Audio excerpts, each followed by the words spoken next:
Coming to you live from the JRE Tobacco Aladino Mobile Studios, it's the Cigar Pulpit.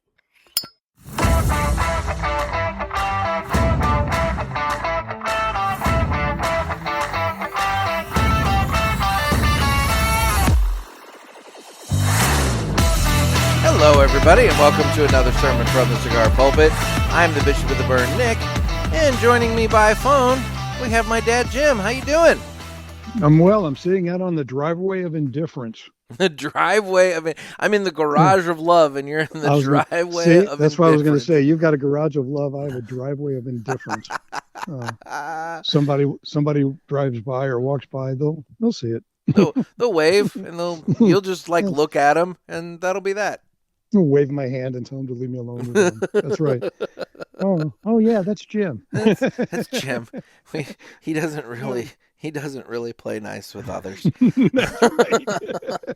That's right. Leave me alone and we'll be fine. I still remember that you got invited to that birthday party, and you're like, I can't believe they invited me. But... Yeah, that's right. Yeah.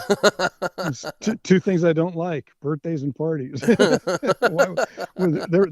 was actually one of the neighbors this past weekend. They had a football watching party Saturday night, and we didn't go. I was like, how was it? And you're like, never mind. No. We weren't the only ones that didn't go, but it's like, no, there's two things I don't like. I don't like football, and I don't like parties.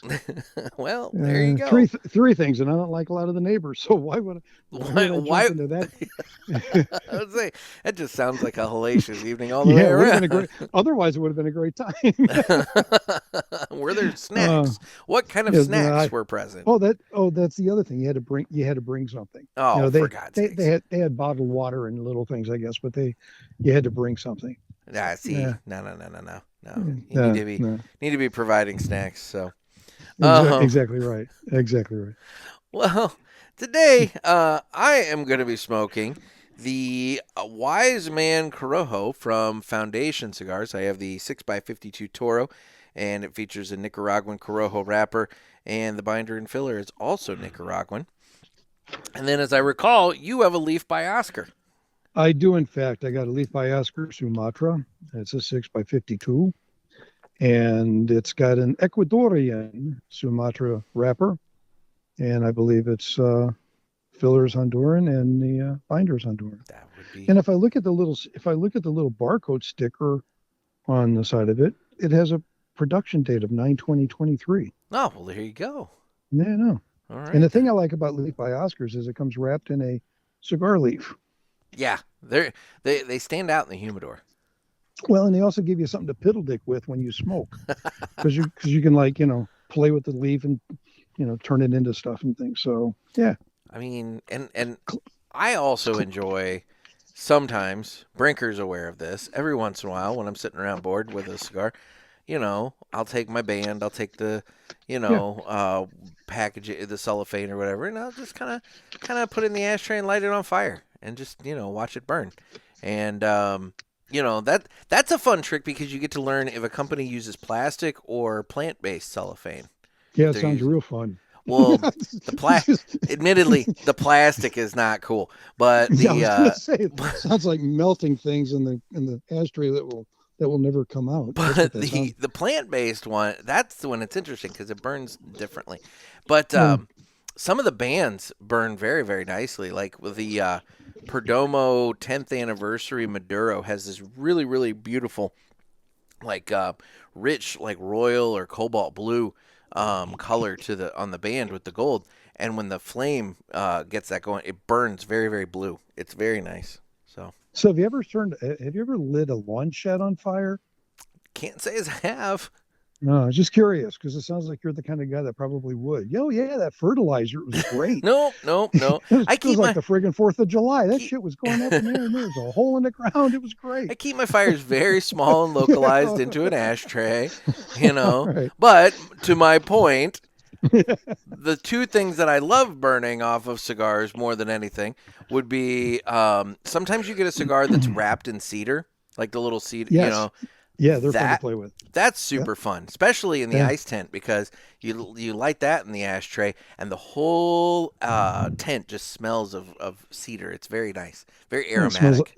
smells like a forest fire in some pine forest. Smokey the Bear's crying somewhere. Mommy. Oh, it's funny. Right. But the leaf that the leaf by Oscar comes in, Yeah. that can Yeah. be fun to just kind of play with sometimes too. Have you ever set one on fire? I have set one on fire. That's what I'm saying. So Why did I sense that? I mean, that's where the story came from, actually. And the band that's on your leaf by Oscar there, Yes. that band is tobacco paper. So Oh, really? that is technically tobacco paper. So you can smoke through that band if you'd like to. I do not recommend it. It smells horrifically. Well, I'm not going to. Yeah. Because I take all of my bands off and I throw them into a container in my office here. So. Well, there you go. Right. Well, it's time to cut the cigar, and the official cutting is brought to you by 2guyscigars.com. That's the number 2guyscigars.com. Two Guys have been around for over 40 years, and they are the trusted name in the cigar industry. Everybody knows Two Guys, but if you don't, please give them a try. You won't be sorry. Family owned and operated, 2guyscigars.com does the very best to provide a great selection. They have both the Wise Man and the Leaf by Oscar there. Fair prices and great customer service. Please go to 2guyscigars.com for your next cigar purchase and tell them that the Cigar Pulpit sent you. And remember, that's the number 2guyscigars.com. And with that, it's time to go ahead and cut the cigar. So, I'm going to give this guy a cut here. And I got this cigar. Actually, this was a sample that a Foundation rep gifted me at the New England Cigar Expo. I bought this thing when I was down at this little cigar store in Palm Coast, Florida, back in January for the race at Daytona. So, Who goes to Palm Coast, Florida? People. It's funny. I actually was texting with Ken just this morning. He was asking how things are going with the house and this and that and whatever. And I told him actually I had an electrician out here just this morning getting an estimate put together for all of the various little electrical things I need done around here. And I should be getting that from the guy here. If not today, then by mid next week at the latest. So, you know. Electricians and plumbers are doing very well now. Yeah, he told me that work-wise, it's a solid 2 weeks out. Those are some of the most highest paid, busiest, most successful trades in the country right now. It's like $150 an hour they charge. This guy. Here's perspective. Our plumber got his pilot's license and bought a small plane. Oh, God. No shit. Well, you know, who was it? It was South Park. South Park, in one of their most recent specials, they did a whole bit about handymen and how basically the handymen were charging so much and had so much work that they were getting super rich. And then it, of course, in all typical South Park fashion, it just went completely off the rails. But yeah. But the premise is exactly 100% correct. No, it was accurate. Yeah. Well, while we light the cigars, why don't we listen to the greatest cigar commercial that you've ever heard?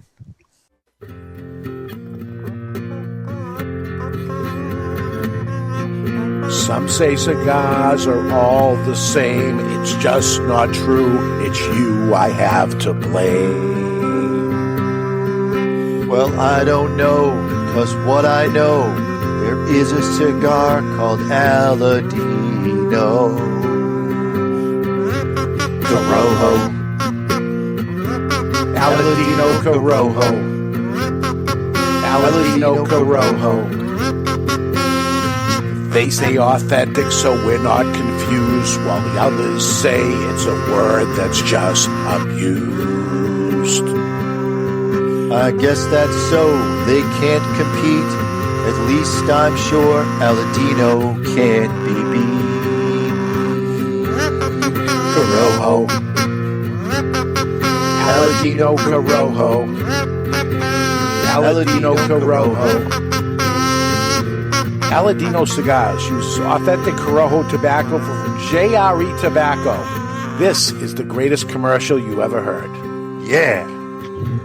All right. Well, we've heard the greatest commercial we've ever heard. And of course, there's a long crew that decided to start cutting across the street from me. So hopefully that doesn't go very long and come through. But, you know, the world has to stop when it's time for me to record. And it has yet to get that memo. It sounds like every time you seem to want to record, something is exploding outside of your garage door. I know, right? I don't understand. I just don't get it. So, anyway. So how's it been? You know, let's get the real quick check-in. It's been a minute since you have been on the show. I know. You and I haven't talked for a couple of weeks. I know it's been busy, and it's like going back and forth. I mean, hell, I still need to update you as to my trip to New Hampshire. Right? We were going. You were going to talk, and you were going to tell me all about your story. You know, screw the old man. Talk to him someday. And you went on and left me off. So no, it's not that. I mean, it's all right. No, everything's good. It's certainly fall. Yeah. I mean, I've got one tree that's pretty much empty, and the maple tree here is just now starting to drop. So that's the big one. Yeah, it's nice, cool. We had a nice rain come through this morning. It's the first rain we've had. Shit, I don't know, like 3 weeks or so, 4 weeks. You know what? It rained here too, and it resulted in probably one of the prettiest sunrises that I mean has happened in a long time. I was actually up and awake enough to see it. That's the weird thing too. But yeah, there's actually a comet, and I'm probably the only person who didn't see this last comet, whatever it was. Oh yeah. Everybody, we even went to a location to try to see the damn thing, and everybody's pointing at something. It was an airplane contrail, and they got all excited, but I didn't have the heart to break their excitement. But there's actually another comet that's whizzing by, and if it gets past the sun and doesn't disintegrate, it'll be visible in the morning, and it's going to be bright enough that you'll be able to see it after sunrise. It's Comet something or other, Atlas. Okay. But they're referring to it as the Halloween comet. Apparently there's some visibility started yesterday. But it's whizzing around the sun and coming back, and it's going to be available like through November something. All right. And it's supposed to be bright enough that you ought to be able to see it during the daytime in the morning. So, yeah. You know, it seems like we've had a lot of really cool space stuff this year. Because there is a lot of cool space stuff. Well, I know, but it seems like there's been a lot. Or maybe I'm just paying attention to it. Maybe it's making news more than it used to, or what. But it's like all of a sudden it seems like... You're right, though. Yeah. More things are being pointed out. Yeah. Well, I think we're just sick and tired of everything else, and we're like, what else can we pay attention to? Hey, there's cool shit in space. Let's look at that. It's like Homer. Hey, look, a blue car. Exactly. I'm with him. Oh, God. No, so other than that, everything's just kind of trundling along. When you took a trip recently. That was a bust. Yeah. Yeah, it still looked pretty. Well, it was. No, I shouldn't throw it entirely under the bus. It's just, yeah. We drove 6.5 hours from here, and went down to Pigeon Forge. Okay. Got up early the next morning and drove through the westernmost corner of Smoky Mountain, the Great Smoky Mountain National Park. And it's a large park, but there's not a lot of roads. There's only a few main roads to get from point A to point B, and some of them were still closed due to Hurricane Helene. Okay. So we went through an area called Cades, Cades, Cades Cove Loop. It's an 11-mile drive, and it's one-way road. Yeah, everybody goes the same, and you trundle along it. I think speed limit's like 20, something like that. And we got down there really early in the morning, and we did that drive. And it was pretty. I mean, we saw a great abundance of wild turkeys and a great number of deer. Some old buildings from back in the Civil War era. People getting out, looking at the buildings, whatever. But my purpose was to drive through to see a bear, and we saw none. Oh, well, then I can understand why it was a bust if you didn't see a bear. And that's exactly it. So we left that area, and driving down there is pretty. I mean, there's beautiful streams and little waterways with a lot of rocks and little waterfalls and things. And then it got later in the morning, and you could just sense the traffic got exponentially larger. And, oh yeah. And it's just between Pigeon Forge and we came out into Gatlinburg, And we're not really big into arts and crafts and hillbilly stuff. I get that. I get that. And it's like an explosion of that. Yeah. So we saw what we went down there to see. We didn't see a bear, but we saw some pretty sights. It was a fun drive. We ran through Buc-ee's and came home. So we were, instead of spending 2 nights down there, we just spent the one night, ran back to the hotel, checked out early, and avoided the second night hotel, and drove on back home. And here we are. So we saw what we needed to see. We know that we'll not go back to Pigeon Forge or Gatlinburg. That's not our thing. Yeah. But you did it once. I checked that off. That's right. Yeah. But it definitely was pretty. It was nice that, a little bit before the trees turning color, but it was kind of awkward because, like I said, a lot of the area down there is still, obviously devastated on the eastern side of the Smoky Mountains. Certainly Asheville. God love those people. That place just got washed off the planet. But it's just, the highway was closed. Highway 40 East was closed at a certain point. You just kind of go, now may not be the best time to be down here trying to have fun when all of that's going on. True. So there's a bit of a palsy over it. But. Yeah. The only thing I'll say to that, though, is like, if there's ever a time that area could use an influx of tourism dollars, and that's exactly you could argue that it's when it's right. at its most devastated, but exactly the deal. But in the hotel where we stayed, I will not name the hotel, but the last thing you want is to have your room over the mechanical room. Oh God! Because when you lay your head down on the pillow, you hear and people who vape marijuana in hotel rooms should be dragged out in the back parking lot and just beat to shit. Oh yeah. Because you smell skunk smell. It bleeds through the walls. It does. Yeah. And it's like, damn, just don't. So that made it an easy decision to say, no, we're not going to hang out one more night. Are you sure it was the mechanical room, or did Jane? No, it was. Don't even try a joke. It was. I went downstairs and looked. Put the quarter in the bed, kind of thing. Nah, it was broken. I tried it. I knew. See, I knew where you were going. I knew. Right. Just wondering. Yeah. So. Swing and a miss. No, I went downstairs and we were exactly right over that in the exercise room. It's like, for shit. Okay. Not for 190 a night. So. Oh my God, hotels have gotten so stupid expensive. Yeah. And and it seems like post-COVID, and at first it was they were blaming staffing. Like, oh, we just don't have the staff. But it's like post-COVID, you don't get any of the amenities and a customer service that you used to. Like, I like my bed to be made every day. That's nice. Mm-hmm. And I like fresh towels, and they don't do that shit now. It's like you get it, you get none of that, and they don't enter your room until you leave. Now, you might be sitting there saying, "Good, I don't want them in my room," but I want my bed made. I agree. Yeah, I agree. For the rate that you're paying, you should get service. But here's the thing: it's not just hotels, son. Since COVID, everybody has gotten accustomed and gotten away with a lower level of energy. Yeah. Customer service was allowed to slack off for excuse. And they learned that they could get away with it. Yep. And they learned that we would accept it. Here's a dumb little thing. Restaurants. A lot of restaurants cut back on their menus. You used to go to a restaurant and you see you could have 4 pages of options. Now you get a laminated sheet with 2 sides. Yep.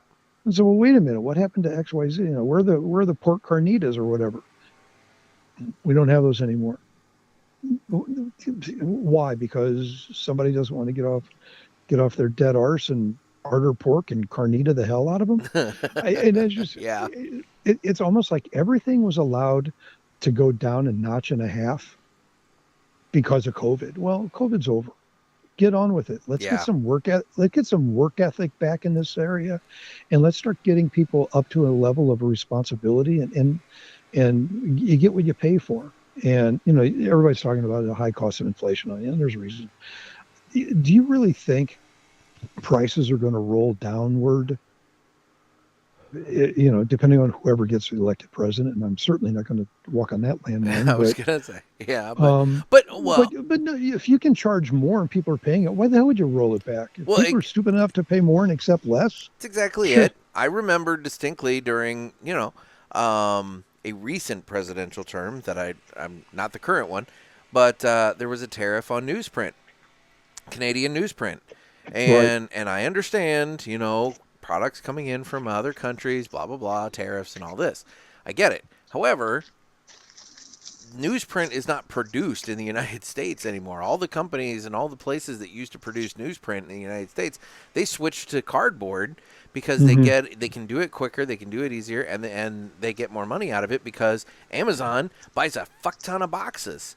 And anyway, so like 80% of the newsprint used in the United States comes from Canada. So there was a tariff put on this. Well, there was a lot of going back and forth. Well, of course, my printer had to raise prices, is what I'm getting at. Right. Printing went up. And a lot of back and forth went on and this and that and whatever. Well, the tariff was removed. It ended up getting removed. However, do you think the company from Canada reduced prices? And do you think my printer reduced prices? No. So, yeah, the cause was removed, but the end result stayed the same.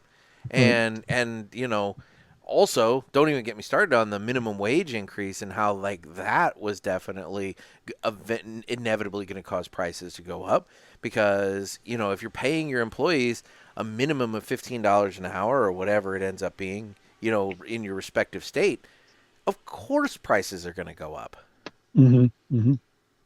It's interesting. You just mentioned Amazon. Yeah. Isn't it really great that Jeff Bezos, who's worth a shitload of money, has contributed so much to the relief of the Hurricane Helene and Milton? That's true. It's so magnanimous. He hasn't donated a single friggin' dollar yet. I know. Who's making a ton off of it? Oh, yeah, everybody's ordering things from Amazon to send them down to those victims. So that son of a bitch is making money on disaster and putting nothing back into it. Well, okay, I'm sorry. That's a grandstand I should not have taken, but it's true. It's just that thing. It's like I've mentioned on the prior show that one time. The mattress guy in Houston does everything. Yet people worth exponentially many more millions than him. Where yet? Yep. No, it's true. It's 100% true. Yeah. Where's the donations from? I don't know. Beyonce. I mean, at least Taylor Swift threw $5 million or what the hell ever in, but where are all these big celebrities worth mega bucks? You got to watch it. You got to watch it coming after Beyonce. The whole, the Diddy Mafia might come and get you. Yeah, I hope he goes on and flames. Takes about 50 of them with him. Justin Bieber. Just give me the list and I'll check them off. Pinky and I were talking about this the other day, and like she's really into it, and I'm admittedly very ignorant to a lot of it, but boy, it seems like there's a lot of rabbit holes to go down with all that. So, I am an absolute firm believer of karma. Oh yes. Karma's greatest quote is, "I saw that," and I'm a firm believer that give it. And here's some sage wisdom from an old man. The secret of life. I'm about to share with you the secret of life. Everybody listen close. You ready? Mm-hmm. The secret of life is patience. Okay. Because it'll eventually happen. Give it time. Just be patient. If it's supposed to happen, it'll happen. If it's good, it'll be a good result. If it's bad, it'll circle around and get your ass. Just be patient. Procrastination works if you just give it time. Now, see, that I like. Yeah. As somebody who pushes things to the deadline way too damn much, procrastination works. Just give it time. I like that. Just give it time. And that's the secret of life, is just patience. Just somebody does something stupid, just sit back and wait. Okay. There'll be a bite on their ass, and sometime they'll get theirs. And I have a feeling it's shaping up. It's starting to form, and he's where he belongs. I think there's an awful lot of victims, and I think there's a lot of participants, and I think there are a lot of scared people right now in Hollywood and the music industry who are just shitting themselves, worrying about subpoenas in the mail. But do you really think so? Because like I kind of thought that when Epstein, No, was no, no, no, taking no, it, no. and Epstein was political people, and they have powers and abilities. These are celebrities. That's a different. They're not a notch up. Political people are a notch above celebrities. So then my other question, and this is something I posed to Pinky, do you think that when all this comes up, conveniently at this time, do you think that it's a hey, American public, look over here. Don't pay attention to what's going on over here. Look over here kind of situation? Because, I mean, let's be real. There's a lot of things we could and should be paying attention to. And it seems like we don't really ever hear about those. Yeah, where's R. Kelly? I mean, here's another one. What's going on in Ukraine? That war hasn't ended. No, but now North Korea sent about 4,500 troops over there. Isn't that interesting? Didn't hear that. I mean, you knew it, but that's not really getting a lot of play. Yeah, and it's ugly. North Korea now has troops on the ground supporting Russia's endeavors in Ukraine. And that's not a good thing at all. No, because now you've drawn in a third country, and once you start doing that, that's when it starts to escalate to a world war situation. And South Korea is starting to ramp themselves up for preparation of God knows what's going to happen with them. Oh, good. So we get Korean War II, Electric Boogaloo. There you go, man. I mean, and yet we're worrying about Diddy. You see what I'm saying? This is what I'm talking. No, I understand, but that's this country, though, son. Oh, I know. Okay. All right. If I may, let me get political for a second, if I may. All right. Okay. I won't be long. It's easier to tell people to stop using gas stoves, and it's easier to tell people to start driving electrical vehicles because it helps the friggin' climate than it is to stop a fucking war. This is true. It's easier to do little lighthearted things than heavy lifting. There are two types of people who know the trade and people who know the tricks of the trade. All right? Mm-hmm. We have people who know the tricks of the trade in too many political positions. They do just enough to look busy, but not enough to get the job done. And that's our problem. We need the job done because this world is going to explode, and it's not going to explode because of climate change. It's going to explode because you got some jackass who's got a nuclear warhead somewhere. Oh, I don't know, like North Korea. North Korea. And he just stuck his nose in something that's none of his friggin' business. Yep. And that's why we need to have somebody with some power who's willing to do the job, who can do some heavy lifting, and not tell us that, you need to switch over to electric stoves. That's horse shit. There's important things that need to be done. And we don't have a whole hell of a lot of politicians who want to do important things, unfortunately. And I can take that all the way down to a city level here where I live. So it's not just federal, it's state. It's like we talked before about your governor. Yeah. Really? You need to redesign the state flag? Really? That's important? I know. Like, so, it's like somebody sent me a link. It's like, submit your design for the state flag. And I'm like, how about just a giant poop emoji? And we just call it at that. Yeah. Yeah, just make it a chalkboard and people can draw on it what they want. Who cares? It's just. And why are we redesigning the state flag? Why? Why are we redesigning the state flag? When you've got people who are being shot and killed in the streets in Chicago. Right. Literally every night. Oh, just like Indianapolis now. And we're worried about getting a major league soccer team in town. Really? That's important? It is. It is. Yeah, right. Yeah. No, I know. Anyway. You got St. Louis, and, I have a friend of mine coming to town in a short period of time, and he was asking me about one of the cigar lounges downtown, Stanley's. Downtown on Washington Avenue. And he said he'd been there a long time ago and he really enjoyed it. And I said, yeah, it's a nice place. It's not somewhere we're going at night. And realistically, I don't even know if they're open during the day. So that might not that would be the only time. That would be the only time to go to downtown is in the middle of the afternoon. I had a cigar rep tell me flat out that Stanley's told them, park your car somewhere else, Uber in, talk to me, and then Uber back to your car because you don't want to park your car down here. What does that fucking say? You know? Many years ago, I made a sales call in Chicago with one of my distributor reps. I was a manufacturer rep at the time, and I was working with him that day. And we went to a doctor's office in South Chicago, and this is before cell phones. And we stopped at a Holiday Inn. He called and he said, "We're going to be there in 10 minutes." We got there. We were instructed to pull up in front of the office, sit in our car, have somebody in the office walk out to greet us, to walk us into the building. Okay. And the reason being is if that wouldn't have occurred, our car would have been gone by the time we left. We were shown as being accepted into that building and not somebody who shouldn't be there. And that was back in 1986, maybe, Wow. something like that. So yeah, it's everywhere. There are certain places forever. You don't need to be there. Yep. And but redesigning the flag will fix that. Well, Yeah. I mean, maybe they could put a chalk outline of a body on the flag. It's like, welcome to Illinois. Chalk outline of a body, They should have every word misspelled on the flag and say that the Chicago School District designed it. We had our students design this flag, have it all misspelled. It'd be a state rep, but we would blame it on the students, Right.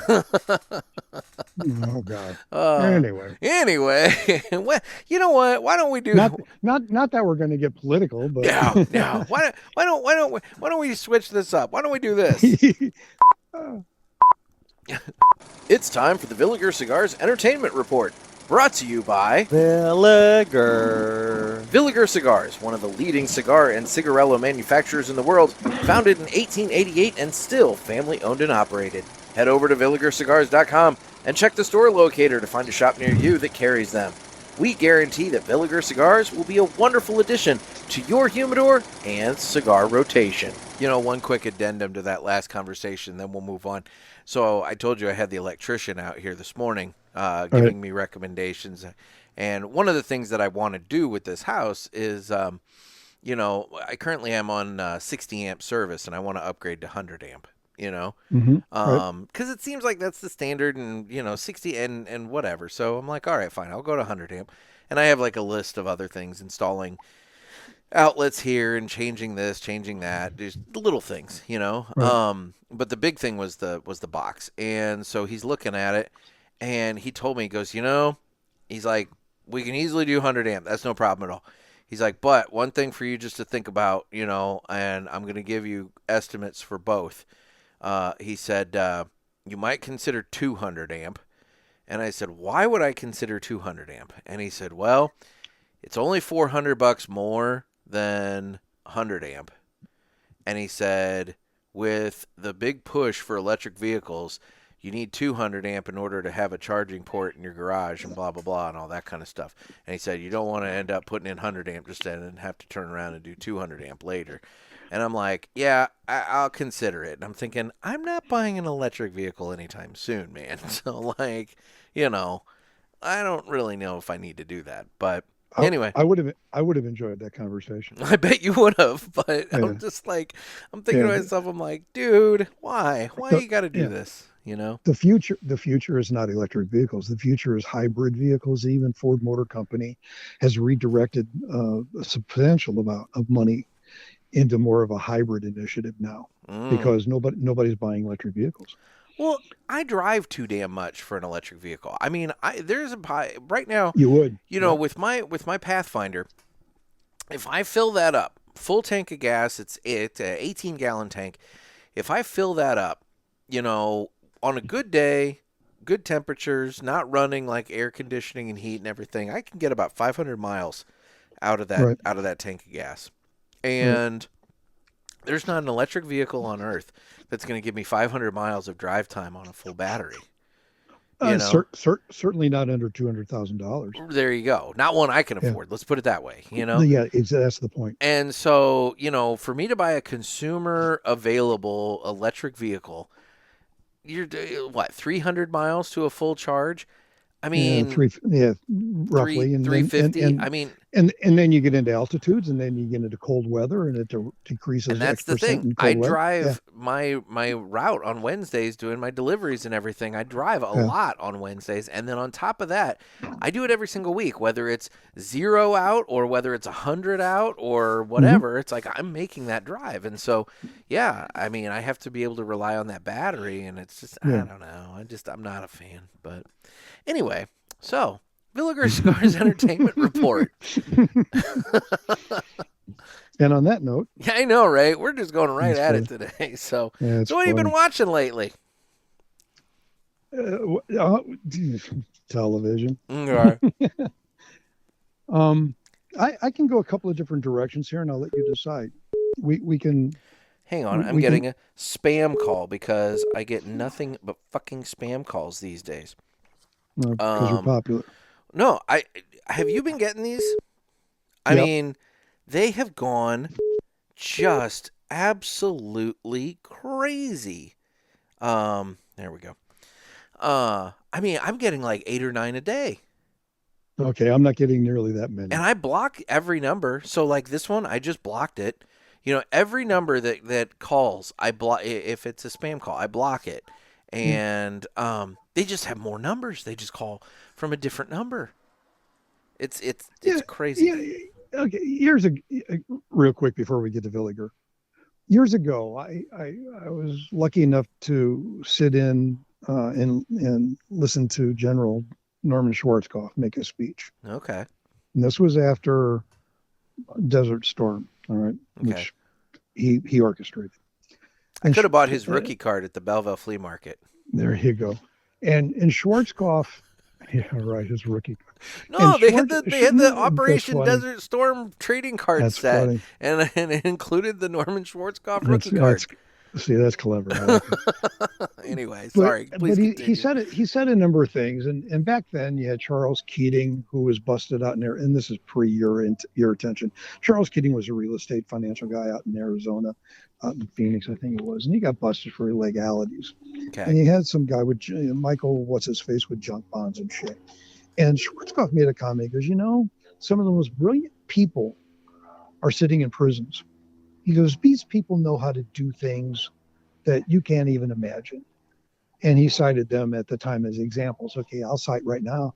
There are people who are hacking computer systems. Yep. All right, technologically, you got to be pretty damn on the ball to be able to figure out how to do that shit. Yep.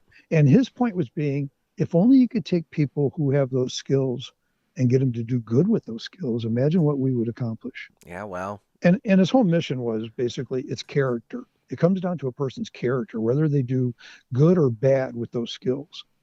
And you look at this whole spam, robocalling and all that. You imagine if you took that technology and made it valuable rather than annoying. Oh, it must be valuable because they're doing it. I mean, that's the problem is that there's more money in evil, I guess, Yeah, But, well, there is. No, undeniably. And you just hit on the big deal. You're right. There is more money in evil. Yeah. So. Yeah. Anyway. I don't know. Anyway, okay. So you've been watching TV. So. I defy anybody who's listening to watch an hour's worth of TV and not see an ad for Wegovy or some other drug. Oh, okay. I was going to say, I'm like, what is Wegovy? But no, there's name them any of them. I don't care. Okay. There seems to be an explosion the last handfuls of years of drug ads on TV, and they're all happy people. They are, and they're all moving in slow motion, which I don't understand. I don't know why. Playing frisbee with their dog and things like that. Yeah, that. they do all kinds of great stuff. Dance down city streets. Yeah, things like that. Who has 2 tubs positioned in such a way that they can each lay in the tub but like hold hands?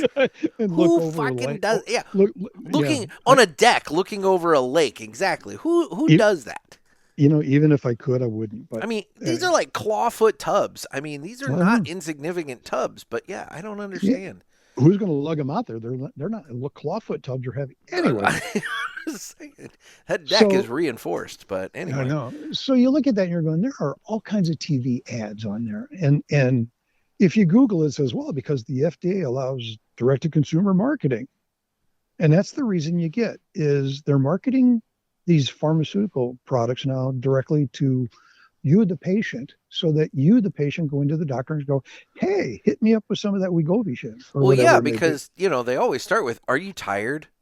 And it's like, I'm tired every day. Oh, I'm tired of everything. I'm Yeah. always tired. It's like, do you feel a little down now? It's like, well, my God, yes, I do feel down, My God, it's like you're reading my mind. I know. So, It's like, but tell me more.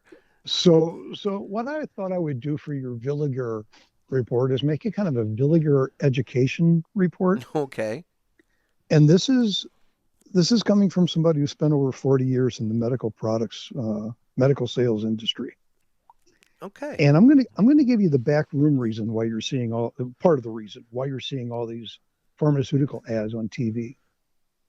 And I'll make a disclaimer now. This is applicable to the United States. Anybody who's listening in Canada, UK, Sweden, wherever, y'all are different countries. Y'all got different rules. Way different rules, yeah.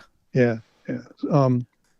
But this actually dates back into the around 2000s, in the early 2000s, like 20 some odd years ago. And you look at that and you say, back at that time, sales reps, companies like what I had and what I worked for, you could send a rep in, he would meet with the doctor. Well, back then, doctors would see about 16, on average, about 16 sales reps a day. Is that why they were always late coming into the appointment? Yes. Okay. Yeah. About 16 reps a day would walk in and out of the doctor's office.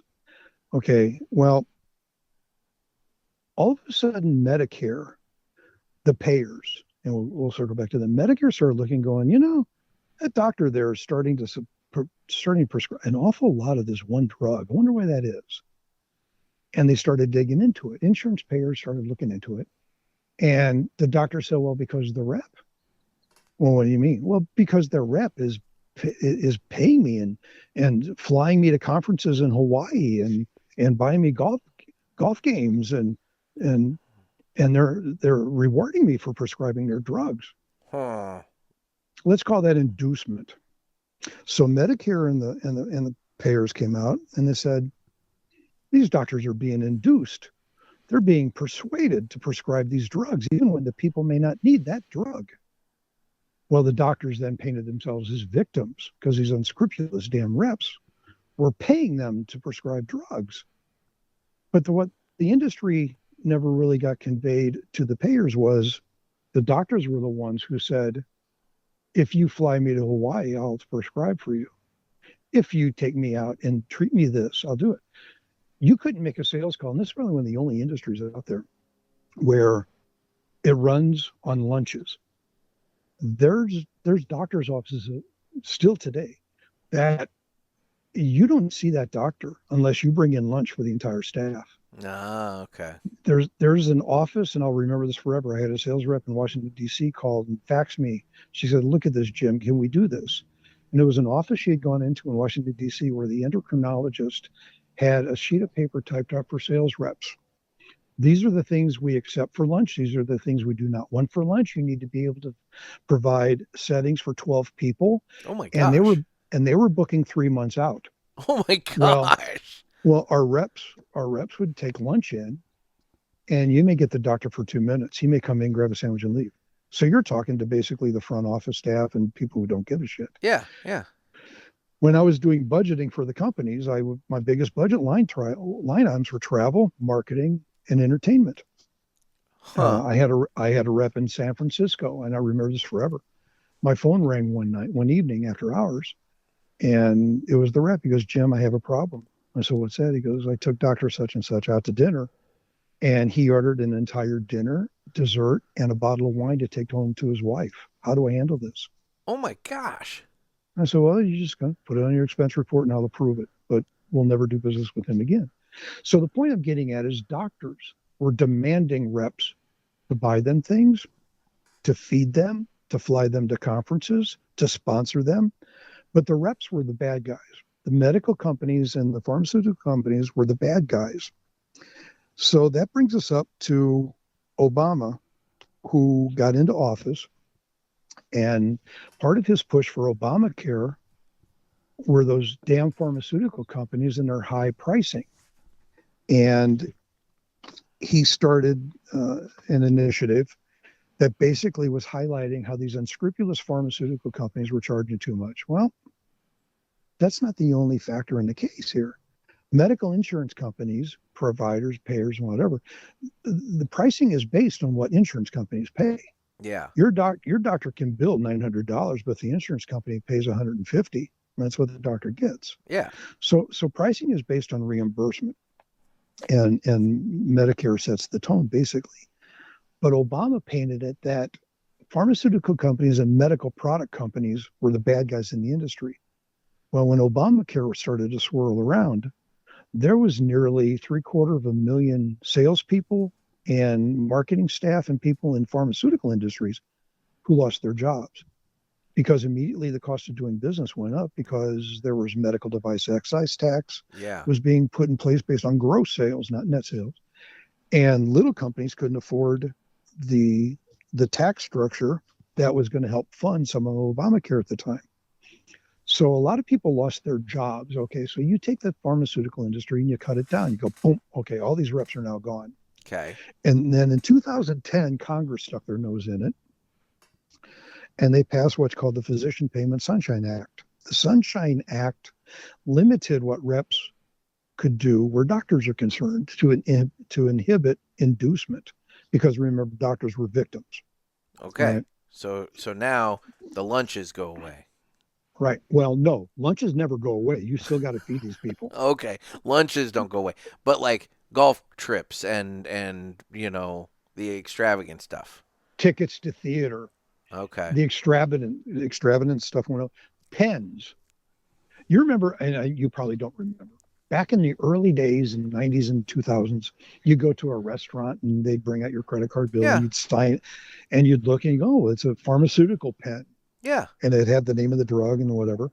That's because the drug reps would go into restaurants and put down a handful of pens for the waitress, for the wait staff. I'll tell you, as somebody who used to work in politics, that was one of the tricks that we did too.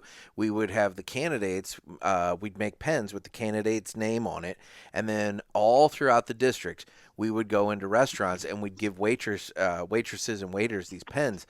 And so everybody who's signing their ticket, their check or whatever, is signing it with a pen endorsing some rep or senator or candidate or something like that. Subliminal marketing is brilliant. Yep. Yeah.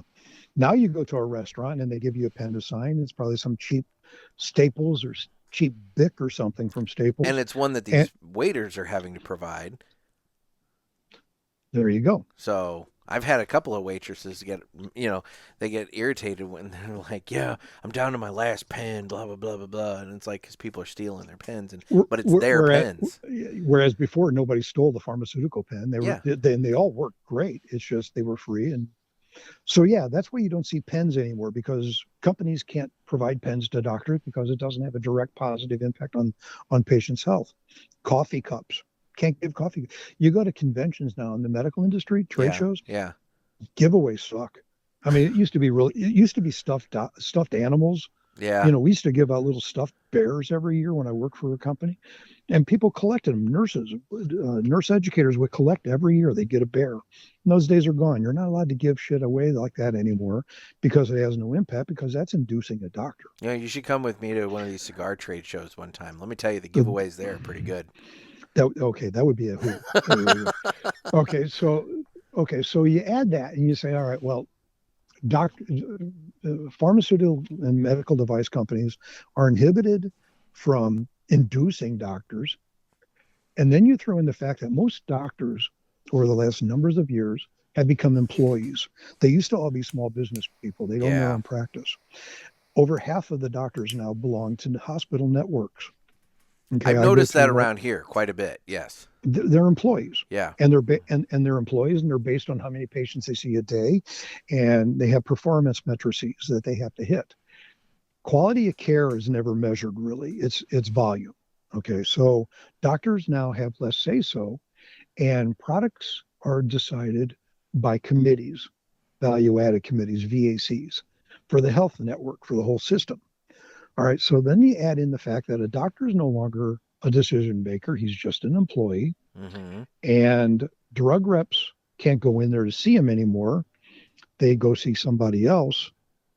And then you throw COVID into the mix. Mm. When COVID came, nobody could see anybody because the whole industry was shut down. Mm-hmm. Even still today, there are hospitals who are saying, we don't need to see reps. Just email this stuff to us. So sales reps aren't even being able to make sales calls in a traditional manner anymore. All right. It used to be doctors would go to conferences and medical trade shows and see new products. They're going to fewer and fewer of those now. They go just enough to get their continuing ed credits, but they don't go because people aren't paying for them to go like they used to. Right. Drug Yeah. companies we used to pay for doctors to go to conferences. Well, can't do that anymore. Yep. So fewer doctors are going to fewer conferences. Well, how in the hell are they going to learn about new things? How are they going to learn about new technologies? How are they going to learn about new drugs if they're not going to the conferences? Okay. So if you've got added all together and you're saying, all right, less reps, no marketing to the doctors is really allowed. Fewer doctors are seeing reps. Fewer doctors are going to conferences. New technology and new drugs are coming out. How are you going to get them out there? And that's why you have direct-to-consumer marketing now. Pharmaceutical companies are saying, put it into the hands of the people and have them be our sales force and have them go in and say, hey, doctor, I saw this thing on TV. I want to learn about this drug. Is this something that would help me? Interesting. And then at that point, then the doctor has to decide, am I really going to talk to this guy about this and do this work for this drug company? Or am I going to, not, but then potentially piss off this consumer who's coming in and inquiring about this because they've seen it and they're interested in it? Correct. And at that point, they're not going to want to piss off the patient. Well, because patients have choices. Locally here, I can belong. I belong to Ascension Health as my provider. My doctor is an Ascension Health Network. Mm-hmm. Shit, I could leave him and go to Riverview Health Network. I could go to IU Health. I have choice. But if a doctor is an employee of a health system, he's measured by numbers of patients he sees and treats and cares for. And he doesn't want to push one away. Doesn't want to lose them. Exactly it. Interesting. So you take all that and you say, pricing is based not by the doctor and not by the doctor. Pricing is not based by the pharmaceutical company as much. It's based by the insurance company and the payer and Medicare. They're really the primary basis of what you pay for what. And you throw a whole lot of people in the middle, like pharmacy benefit managers. These are companies that formed back in the 90s who stuck themselves in between the pharmaceutical company and HMOs and hospitals, and they just got their finger into the pie, and they cost money. Okay. And you have all these people, you have all these little fingers in the pie, and all of a sudden your health cost goes up because all of these little influencers in the system are in there getting their little pieces of it. So it's not just the pharmaceutical companies who are in my case the medical device companies who are making all the tons of money. It's the insurance companies and all the other things, because every time I would cut a deal with the health system, man, my price was skinned to the bone. I mean, they look at that and go, it's big, it's heavy, I can't lift it. Your chemistry analyzer is no different than a refrigerator. What's my price? They don't care about the technology, they care about price. So, and it's all based on insurance reimbursements and things like that. Which brings to the next point is everybody paints medical product and pharmaceutical companies as bad guys. Well, years ago, it used to be that to get what was known as a molecule to market, okay, every drug starts with a basic molecule. Yeah. And then they cultivate that molecule, they turn it into a pharmaceutical, and they make it a drug. Then they have to go through, and someday we could talk, and I'll never do this, talk about the FDA. To get through clinical trials and assessments and FDA approval. I mean, I've gone through a few approvals with the FDA on devices for class 1 and class 2, and even that's biocompatibility of a class 2 device, and all these other things, and on and on. It costs a ton of money. Well, years ago, it used to cost on average, $1 billion with a B, $1 billion in 10 years for a pharmaceutical company to get molecule to market. Okay. Which explains Okay. why the drugs cost what they cost, because it's that first pill that costs so much. And then after that, then you're just mass producing. And at any given time, they have hundreds of molecules that they're studying and assessing. Okay. Okay. So when Obama came in and he was hitting them with all these taxes and everything, research and development rates, percentage research and development rates in medical device and pharma companies plunged. They went from 13% average down to single digit percent. Well, if you're only investing single digit percentage of revenues into research and development for new technologies and future developments, you look at the strength and the future of that company and it gets kind of shaky kind of fast. Yeah. Not to mention the fact that from a really grand macro scale, at that point you're addressing fewer and fewer health concerns. Let's come back to COVID. Yeah. When COVID hit, what were the screams in the streets? Where's the vaccine? Where's the vaccine? Where are the gloves? We need more gloves. We need masks. Well, that shit just doesn't fall from clouds. And the companies did, in my opinion, yeoman performance jobs. I mean, it was phenomenal to have a vaccine. And grant you, it was not a dissimilar vaccine as a base molecule, the same vaccine as that of a flu or whatever. But nonetheless, to have an efficacious vaccine for COVID as rapidly as it was done is phenomenal. I mean, people had no idea. I mean, it was done in a year or two versus what would have taken 7 to 10 years. Okay. And the FDA got some hurdles out of the way and they expedited the approval process for obviously valiant reasons. But gloves and masks, those take production time, they take shipping time, and yet they were still provided.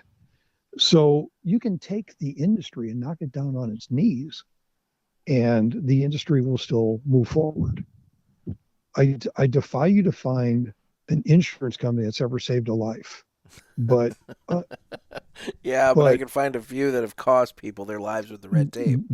There you go. But You got medical device product companies, you got pharmaceutical companies who have directly impacted on people living.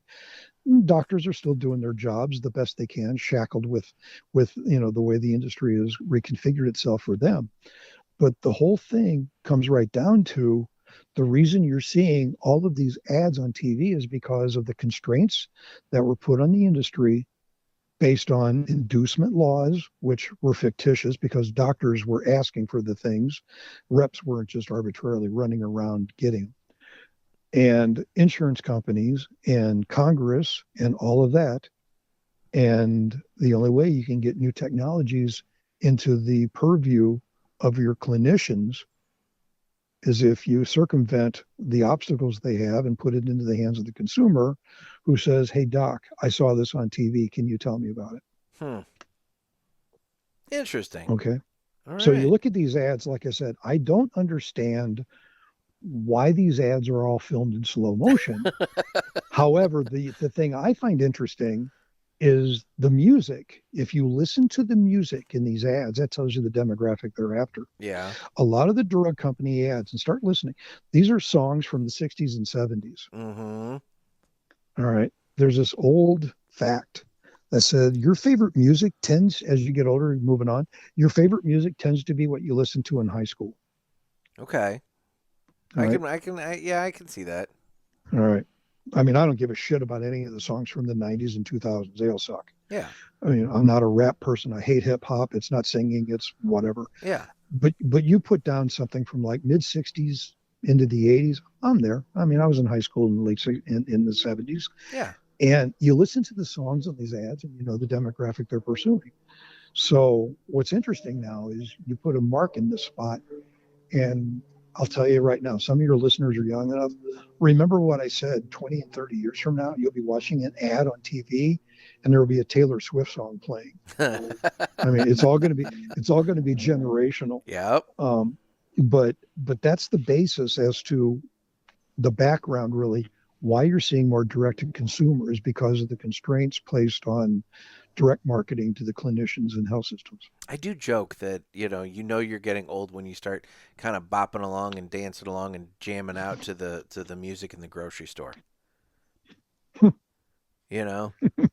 Like when you're going down the cereal aisle picking out your Rice Krispies or whatever, and then all of a sudden you're like, man, that's a good song. It's like, oh shit, Yeah. The thing I always find interesting is there can be a song come on that you haven't heard in years, yet you know every lyric. Yep, it's buried in there.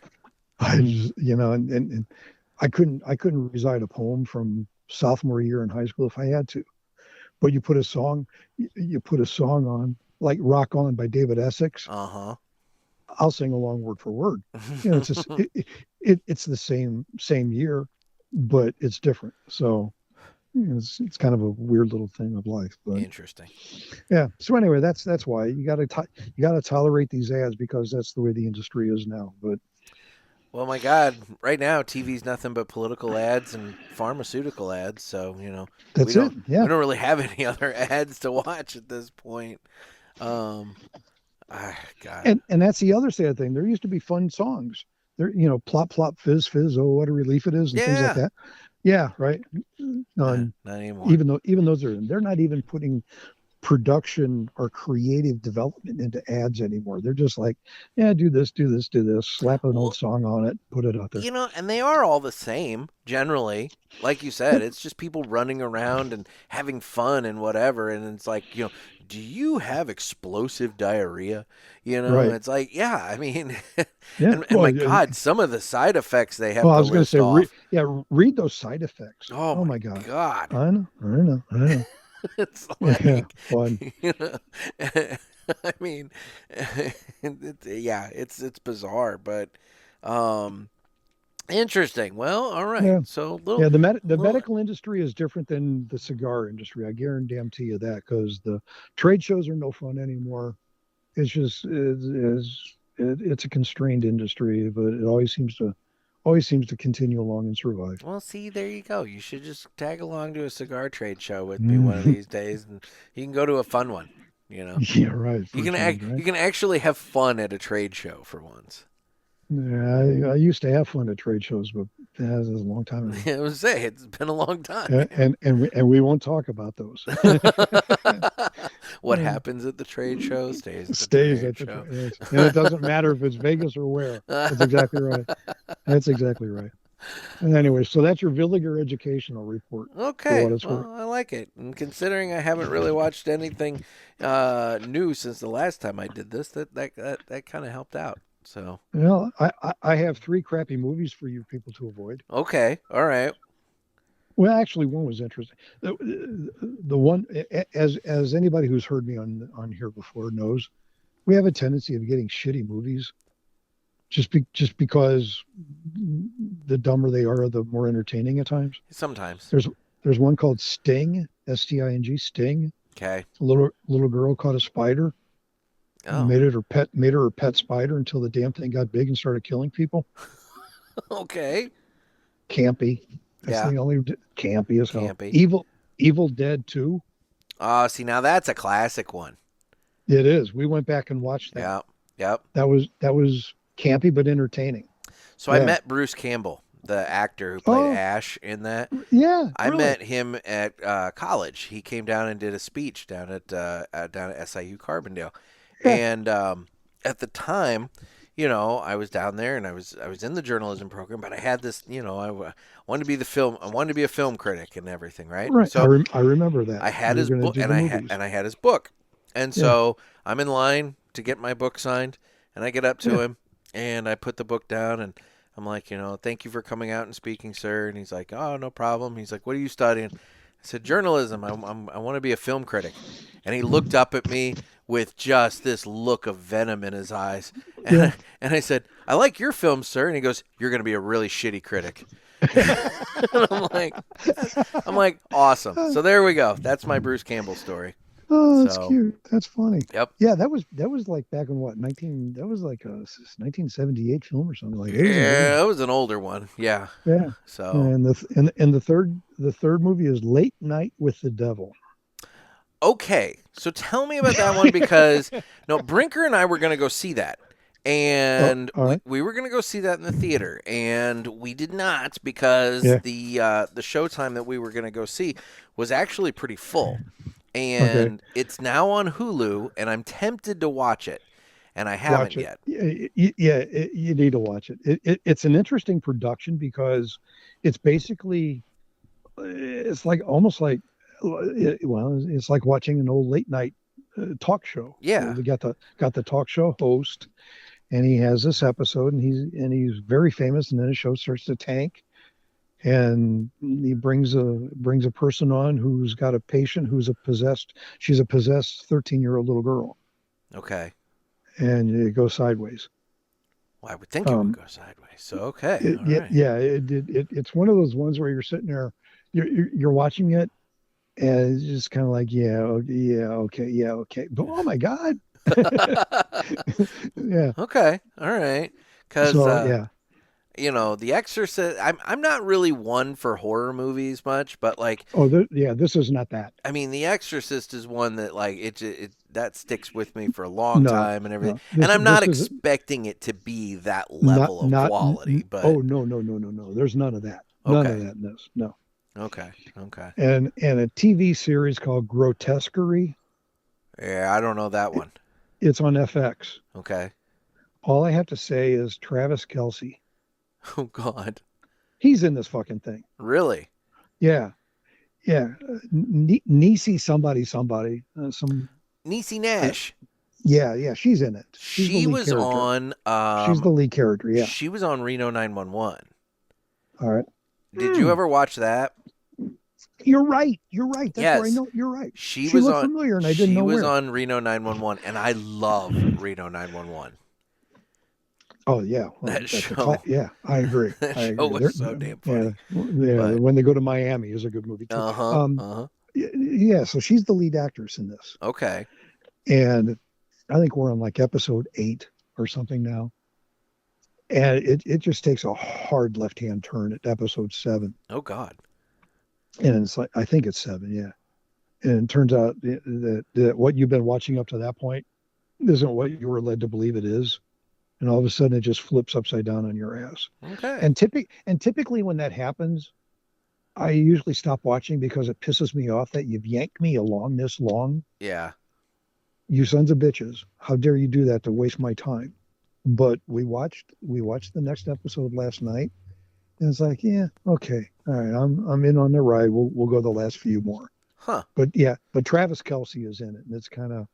Like, is that? Yeah. Oh, damn, that is him. Okay.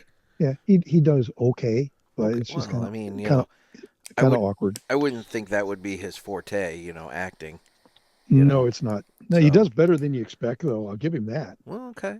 All right. Yeah, but so yeah, that's really all I guess TV wise, other than political crap and pharmaceutical ads. All right, then. Well, yeah, there we go. All right. Yeah. Well, then why don't we now go ahead and fly high? It's time to fly high with Blackbird Cigars. Blackbird Cigars offers you remarkable quality using the most delicate and finest tobacco to always ensure that you're receiving unsurpassed cigars. Blackbird Cigars strives to give you undoubted repeating flavor for every cigar you smoke and impressive quality so that you can always expect greatness. Check out their website for a full list of stores carrying Blackbird Cigars and give them a test flight. Blackbird Cigars can't clip our wings. Okay, now I had one, but you said you had one, and so I'm going to defer to you. I'm going to save mine. No, we can only do one at a time. I mean, mine is not. I mean, mine is what it is. It's another, person doing an athletic feat. So, I mean, but if you've got one that is better, then, I have a kind of an animal kingdom one. Okay. Out in the Grand Teton National Park is a bunch of grizzly bears, Okay. and in 2001. Sounds like you should have gone there instead of. Well, we did. We did that okay. because Grand Teton is tacked right just 10 or 15 miles south of Yellowstone. Oh, okay. So did you see bears there then? I didn't see a Oh single my bear. God. I'll see one next September. I've hired a guide. We'll see. Okay, I was gonna say the bears seem to be avoiding you. Probably a good reason to. And it's probably a good reason I don't see a bear. Too. It's probably good for you more than it is for them. Yeah, right. So We're not going there. There was a bear in 2001 that was tagged with tag number 399. Okay. And this bear became legendary. And this bear ended up living to age 28, which some grizzly bears can live to 35. But the oddity with this one is this bear lived to be 28 and still having cubs. She had a cub this past year. Okay. And she's had as many as 4 cubs at a time. Typically, bears only have a couple. And she was having triplets, and she had 4 a few years ago. Okay. So she was kind of getting up there. She had 22 cubs and grand cubs, if you will. And it was one of those bears that, as it went on, it got ingenious, because she would take her cubs down along the road where people would park to watch to photograph her. And she would bring her cubs in proximity of people, because she knew that the male grizzlies, who have a tendency of killing little baby cubs, the male grizzlies would avoid going close to people and avoid traffic and cars. Okay, well, that's smart. So she protected herself and her cubs by being visible to people, and she became the most photographed bear in the Grand Teton area. And she became basically the ambassador bear of Grand Teton. Okay. On a sad note, she was hit and killed by a car Tuesday night. Oh, well, shit. I know. South of Jackson Hole, Wyoming. She was several miles south of the park. I've heard nothing good happens at Jackson Hole. Well, what happens there doesn't stay there. Any place that's got hole in the name, you know to avoid. Have you ever looked into Mel's Hole? Who? Mel's Hole. The fuck is that? Mel's Hole is a bottomless hole, and I feel like it's in like Washington State or something like that. There's a lot of weird shit about Mel's Hole. Sounds like a bar. You got to look into Mel's Hole. All right. Yeah. There's a statement I've never had said to me before. Hey, Mel, come here a second. Let me check out the hole. Can I see something? Anyway. Yeah. So unfortunately, Grizzly 399 met her demise Tuesday night. A driver inadvertently hit and killed her. Her cub is missing. The cub didn't get hit. They just don't know where he is. Yeah. So they're looking, but the driver, it was an accident. The driver's fine, blah, blah, blah.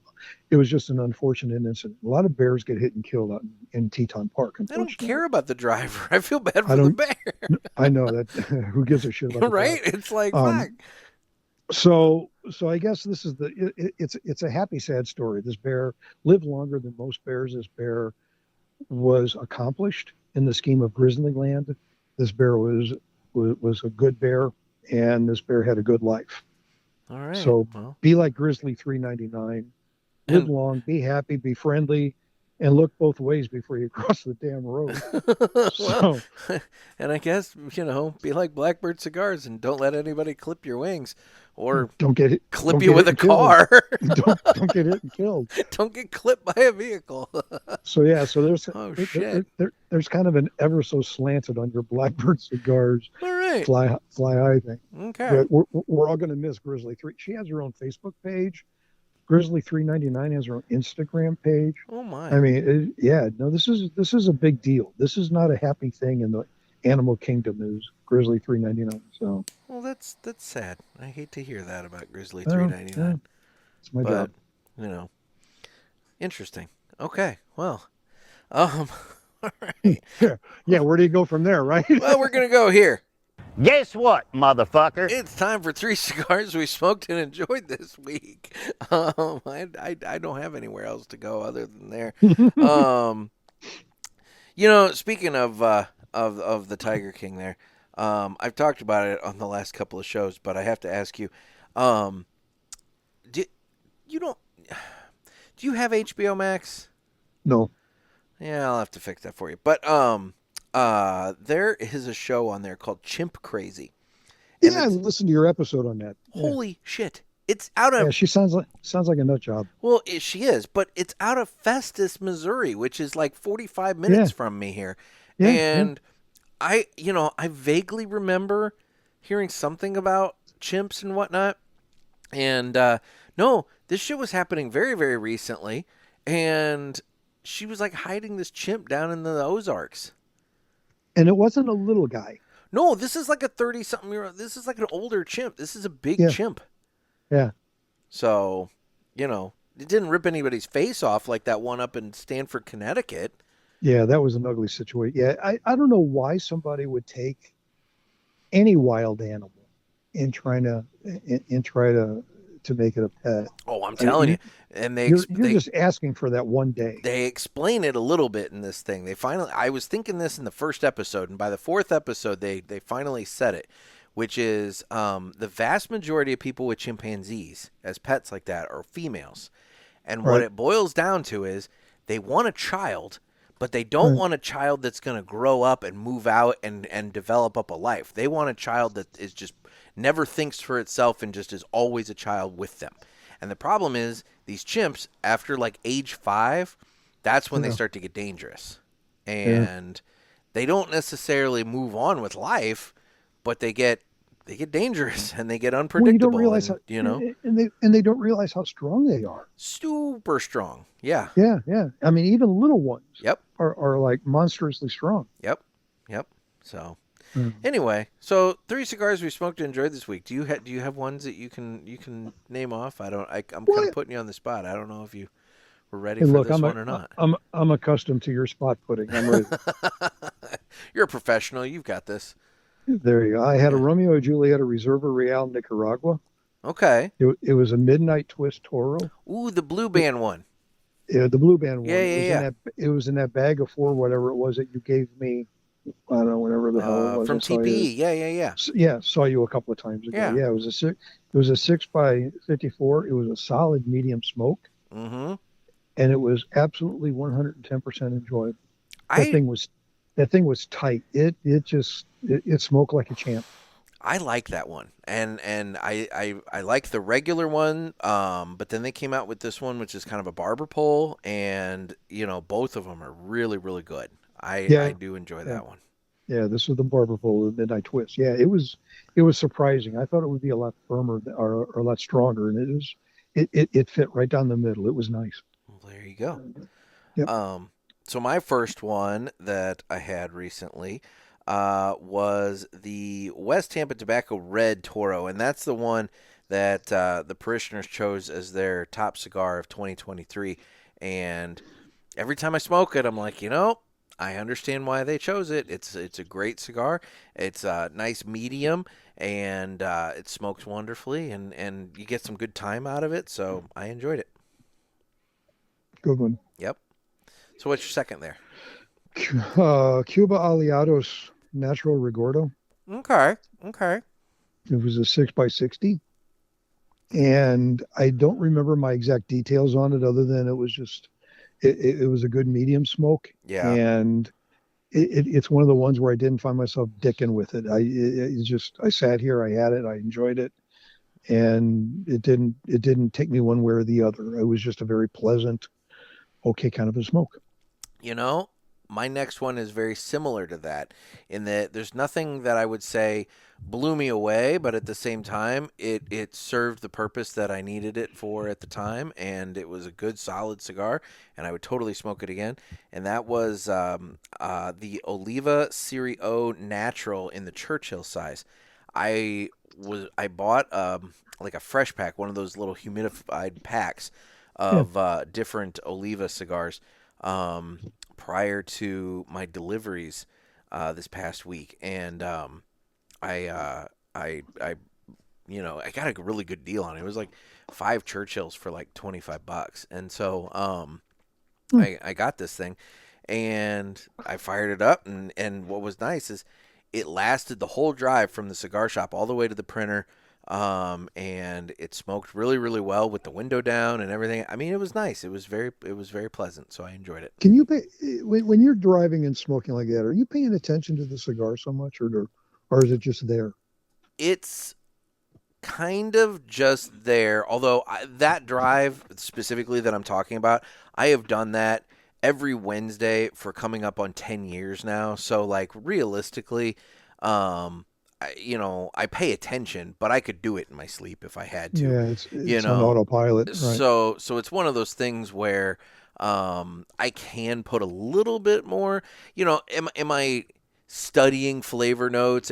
Let's put it this way: would I do one of my Cigar Authority reviews while on that drive? No, but can I put a little bit more thought into the cigar on the way than if I were driving somewhere totally different that I'd never been before?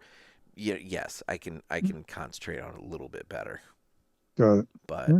But that's the thing when I'm picking out a car cigar, it tends to be one that I either have had a ton of times and I know what I'm getting with it, or one that it's kind of one of those things where like, this was relatively inexpensive. I'll go ahead and smoke.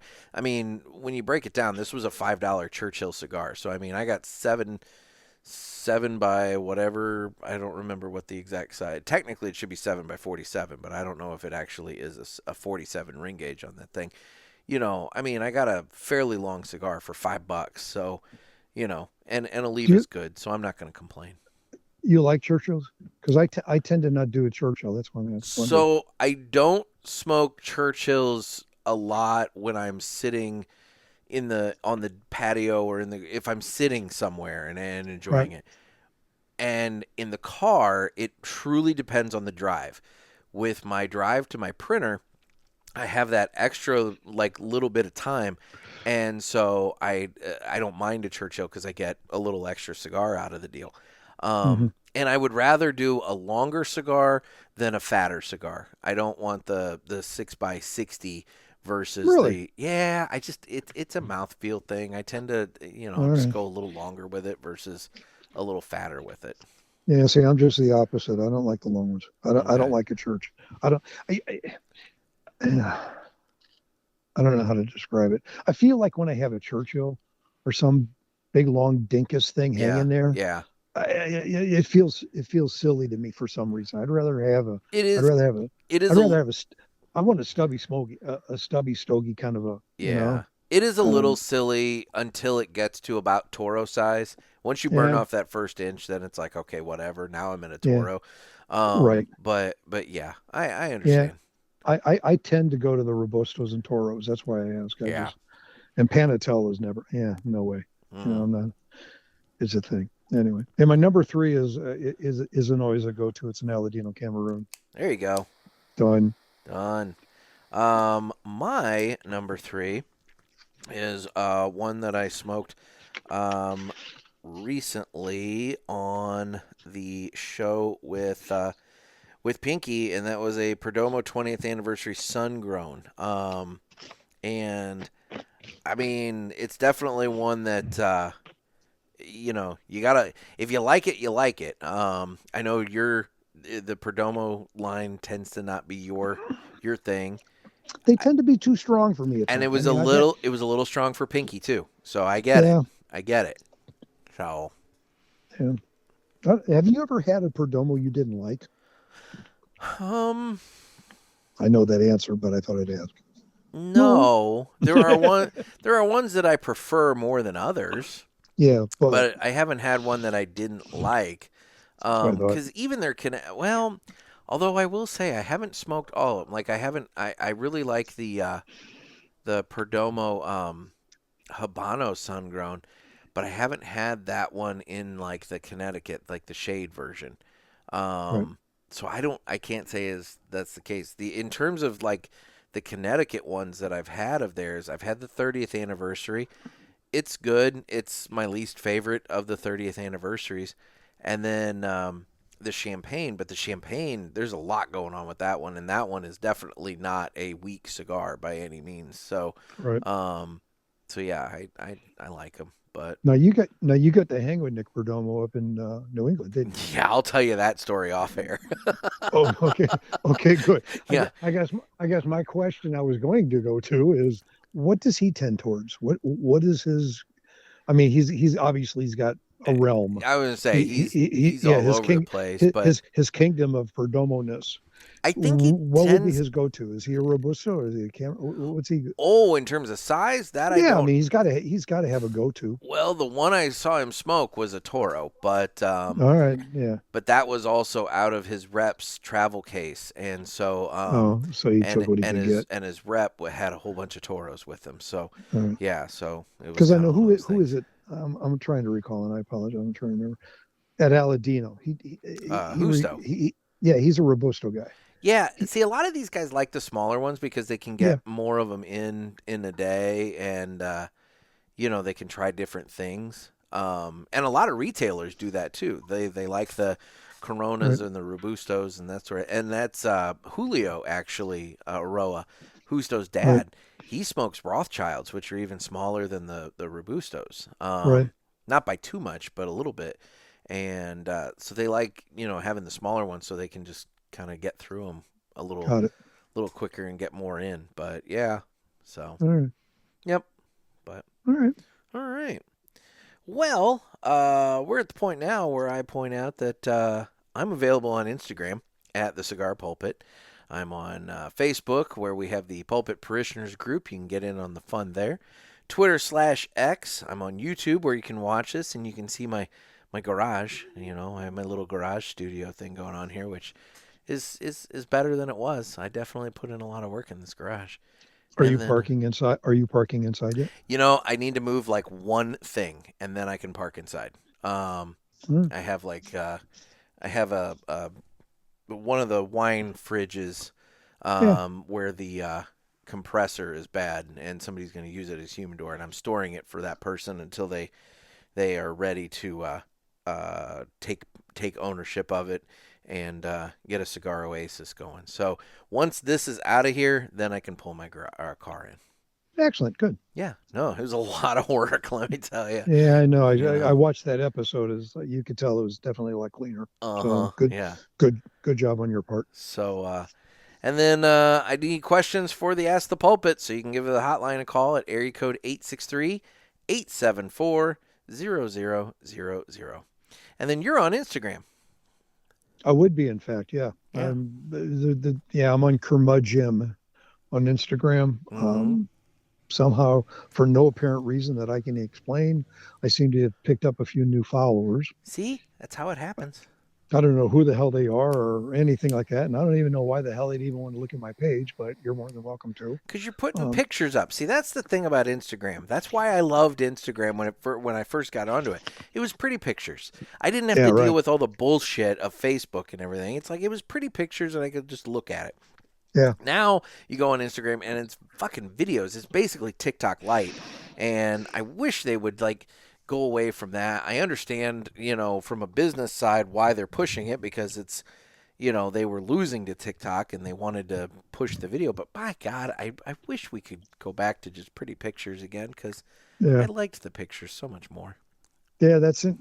I tend to scroll through it looking for that. I mean, I follow a lot of motorsport photography guys and things like that, so I tend to go to a common theme. But yeah, you're right. I don't read content as much as I look for funny bullshit in pictures. Yeah. So anyway, yeah, I've got nothing.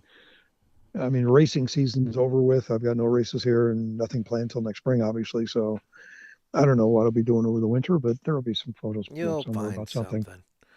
Yeah, highly likely. Well, December. I mean, there will be ocean pictures probably. There you go. I got that going. I've already investigated cigar shops in Puerto Plata, Dominican Republic, St. Thomas, and St. Martin. Okay. And there is a Los de los Habanos in St. Martin, I think it is. And that's that shop that I went to in Bonaire, if you recall. Yeah. Yeah. There's one I think it's in St. Martin.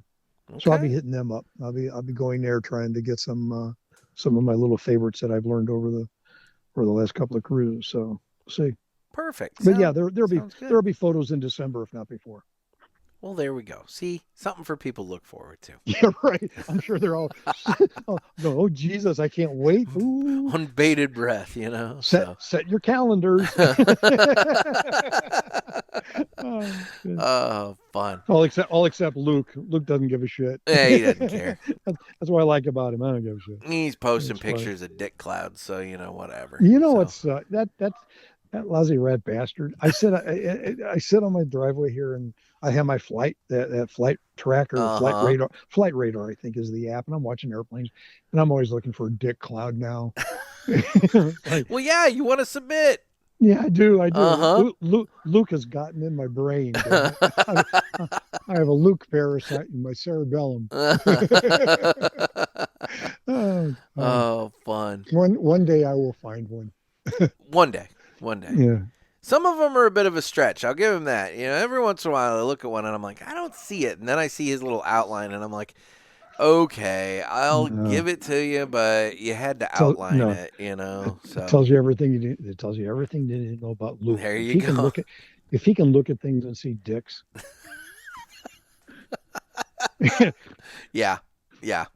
Okay. That's a Freudian thing that I think somebody needs to investigate. Something's going on there, man. I don't know what it is, but something's going on there. There's a story. Oh Lord. Anyway, so yeah, that's socials. Okay.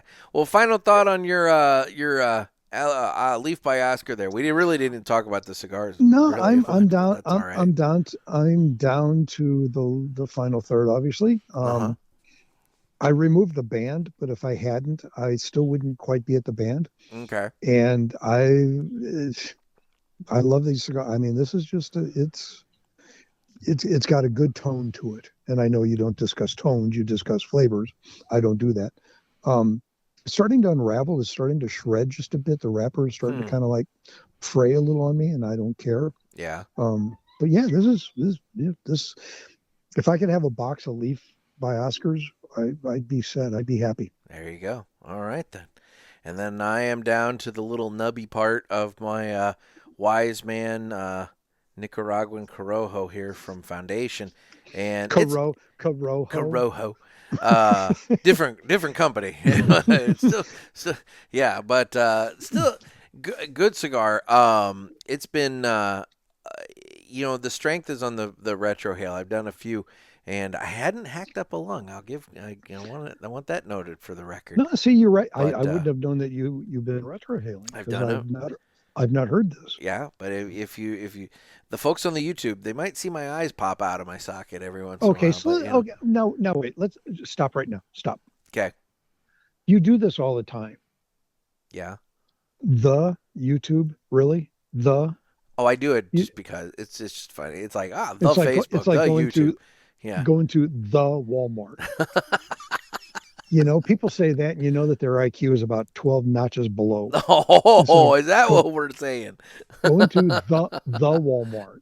I just have fun with it. It's like, yeah, right. Folks that are watching. I was hoping you always say it, and I'm thinking, oh Jesus, no, please, let him be jokingly saying. But, no, God, because you're a journalist. I would hope that you have some grammatical. I mean, there is technically only one YouTube, so it is the YouTube. All right, well, okay. But I guess you could get away with saying, just calling it by its proper name. But yeah, no, I don't Thank know. God. Whatever. But yeah, but the strength's on the retrohale with this one, but it's got a nice kind of earthy and spicy kind of thing going on, and I've enjoyed it. It's been good. Good. It's been a very well constructed cigar, and it's held its burn. And it's been a little smokestack at times, so I like it. But it's done now, and I'm moving on with my life. So anyway, all good things must come to an end. Exactly, it's over with now. Well, anyway, thank you so much for taking time out of the day today to chat. Good to hear from you as always. Nice. Yeah. So, and anyway, well, guys, this has been another sermon from the Cigar Pulpit. I'm Nick. I'm Dad and Jim. Everybody stay safe and stay smoky. Ciao.